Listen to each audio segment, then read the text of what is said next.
And I was actually trained as a furniture maker in Germany, so I do know how to keep wood actually flat and smooth and sanded.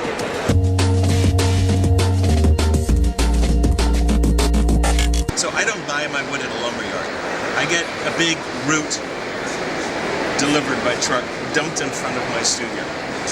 And over the years, I have learned the intricacies of what all is in there. I mean, especially now with some of the pieces, I don't even use the burl on the top, I only use the root underneath, which is about as gnarly a material you can possibly deal with.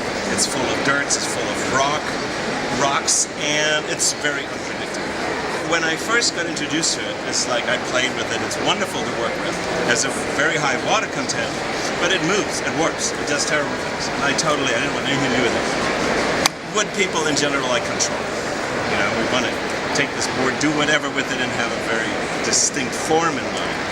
I guess as I matured, as a woodworker, I've learned how to deal with unpredictability.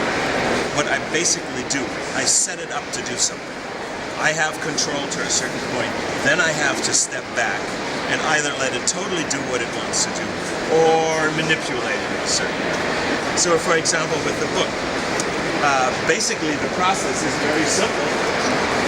I have a gigantic old bandsaw. I cut these large blocks of wood, I cut the pages, and then I stick it in the microwave. So in this case, I'll open it up, I microwave it, that makes it a little soft, and some of the water goes out. Then I put wedges in it, open it up, and let it do what it needs to do. So if you imagine the fibers having water in them, and the water between the cells, as that water leaves, things change. So if you have them just aligned straight, not much will happen as it will dry. It stays pretty flat. But when you get things like Michael Peterson's work, I mean, look at that image. That is from the center of a root. And look at all the lines. Those things that we see in wood as, oh my God, this is so gorgeous, it's got so gorgeous grain. Those are the fibers and the way they're aligned. And as you cut through them, this is, as I said, right through the center of a root.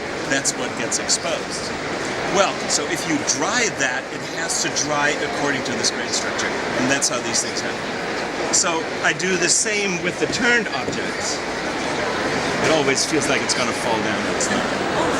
So the turned ones are again taken from the root, and basically the same with the books, which are, you know, always square when I cut them. They're always pretty much the same.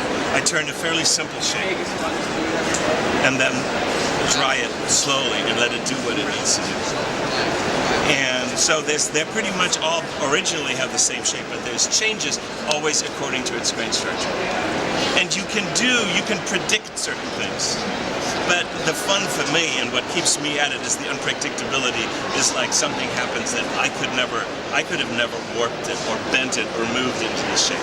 This was very much its expression of the inner tension that it